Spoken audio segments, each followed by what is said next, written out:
Once upon a time, there was a girl named Wendy, and she was on the radio talking all this way back in the day. I've been telling you things for years, but you don't want to hear, so all right, fine. Welcome to Cash Doll TV. Get your gossip from me. Stay up with the tea. Ring, ring, ring. Yes, pick up the phone because your girl Cash Doll got the tea. Stay tuned. What's going on, you guys? And thanks for joining me on Cash Doll TV. Today we're talking about Wendy Williams. She has entertained millions of people for years. She has become known to the world of entertainment and gossip. Stop. How you doing? How you doing? How you doing? How you doing? How you doing? How you doing? How you doing? How you doing? But who is Wendy Williams really? Wendy was born on July 18, 1964 in Asbury Park, New Jersey. She is the second of three children born to Shirley and Thomas Dwayne Williams. Shirley was a special education teacher while Thomas was a teacher and school principal who in 1969 became the first black school administrator in Red Banks, New Jersey. Following race riots in Asbury Park in 1970, the family moved to a predominantly white, middle-class suburbs of Wayside and Ocean Township, New Jersey. She suffered from poor body image due to the diet her parents put her on after gaining weight in elementary school. They were hoping she would become a nurse, but as we know, Wendy had other plans. Wendy acted as an announcer at her younger brother's Little League baseball games. She graduated from Ocean Township High School in 1982 among 4 black students, ranking 360 out of 363 students. Her academic performance contrasts with her older sister, who received a university scholarship at the age of just 16. She did not get along with other black students, and she didn't listen to hip-hop music, and instead she listened to rock bands because they were popular amongst her friends. Due to her suburban upbringing, Williams considered herself a multicultural woman who happened to be black. Wendy attended Northeastern University in Boston with the intent of becoming a television anchor. Less than a month after starting, she switched from television communication to radio because she could advance her career faster, a move in which her parents disapproved. She graduated in 1986 with a Bachelor's of Art degree in communication and, to appease her parents, a minor in journalism. Wendy had a knack for making people laugh, cry, and hang on to every word. This gift for storytelling was more than just a hobby. It was a glimpse into her future. After graduating from Northeastern University, Wendy landed her first radio gig at a small station in the Virgin Islands. It was a far cry from the bright lights of New York City, but it was the start. This was where Wendy began to work on her craft, learning the ins and outs of radio broadcasting. Wendy's time in the Virgin Islands was a period of growth and self-discovery.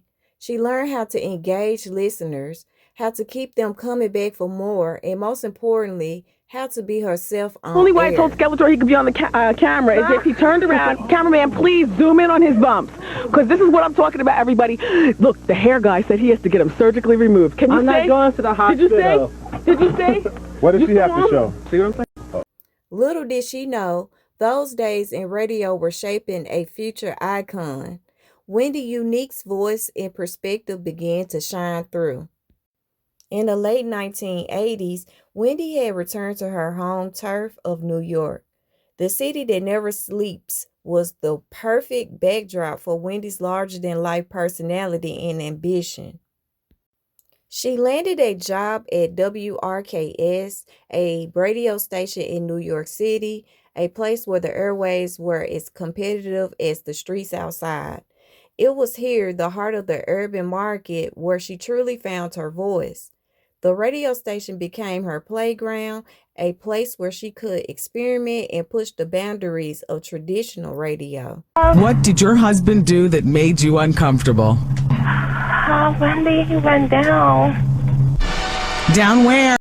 Wendy wasn't afraid to push boundaries. She was bold and unapologetic about how she conducted her interviews. Her fearless approach to radio was a breath of fresh air in the industry that often played it safe. She knew what her listeners wanted, which was the raw and the real and the scandalous, baby. Whitney. Yes, dear. Absolutely. I know it. I don't believe that I've ever met you in my entire career. Ain't that something you talk about me all the time? And you are top billing. Be quiet. Well, yeah, from start to end, it was quite entertaining, Whitney. Well, I'm glad you entertained because you watched it, didn't you? So Whitney, as far as you stand with drug use, is there drug use going on at this present time? Who are you talking to? To you, Whitney. You. No, you're not talking to me. I'm a mother. Only my mother has privy to that information. You talk to your child about that. Don't ask me no questions like I'm a child. You talk to your baby about her, what she gonna be confronting and what she got to deal with. Don't ask me like I'm a child, because I'm not a child, Wendy. It's kind of crazy that Wendy Williams brought up Whitney Houston's drug use, especially since she had a battle with drugs. I had the world at my feet, so it wasn't ruining my bank account, and I was still able to show up for work, although I was a sweaty, high mess, honey. But I was there, and my bosses knew about it, and if you're reading this, you know you knew. But they never called me out. I was really playing Russian roulette. I could have lost my job at any given time, but I didn't. Her show became a must-listen for anyone who wanted to know the inside scoop on the hottest hip-hop feuds and celebrity scandals. By the way, shout out to Puffy and Farnsworth Bentley, because I know all about you two. And then Superhead's participation. But I know all that. You too. People from all walks of life tuned in, eager to hear the latest gossip and drama. She wasn't just reporting gossip, she was becoming a part of it. He said, nobody that I deal with, nobody that I know is gonna do anything with y'all, no business at all. It ain't gonna be no artist, no nothing gonna come. He's telling people that at a radio station. When we got back to New York City, Wendy Williams was in Philly. Did you get fired for making fun of Puffy? Yeah, by Hot 97. I had to fight a lawsuit. You know what it all came down to? It came down to gay rappers. That's what it was. Gay rappers and exposing. Wendy's name was on everyone's lips, and her show was the talk of the town. Celebrities both feared and respected her, knowing that a mention on her show could make or break their reputation. By the mid-2000s, Wendy's star has risen and had enough to catch the eye of television executives. She had conquered the world of radio, and now it was time for her to have her own show. Wait. What? You said you was going to straighten me out. What the hell was that? I said, smooth you out. Smooth me out. What does that mean? We're talking to have a nice conversation. Let's have a conversation. Omarosa. Oh, no, I know how to chill. Okay. But I will not be disrespected. Okay. This is not the time for you to look for your moment. I invited you here. Oh, I know how to find my moment. But I understand. We're going to talk about the book. All right, well, let's get to it, Wendy. Oh, don't, The show was on Fox and lasted between 2008 to 2021, and it had high ratings from the beginning, but slowly the ratings started to decline due to Wendy Williams' health. How you doing? Halloween costume contest. We do it every year. It's always a lot of fun. Let's get started. Our first caress.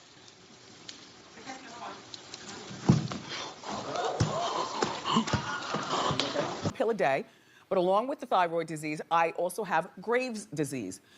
It's an autoimmune disease that leads to an overactive thyroid. So they're kind of one in the same. So when you see my eyeballs pop out, know this. You're making fun of a sick woman. Not only was her health bothering her, but it also was her marriage to her husband, Kevin Hunter, who was a television producer of the Wendy Williams show.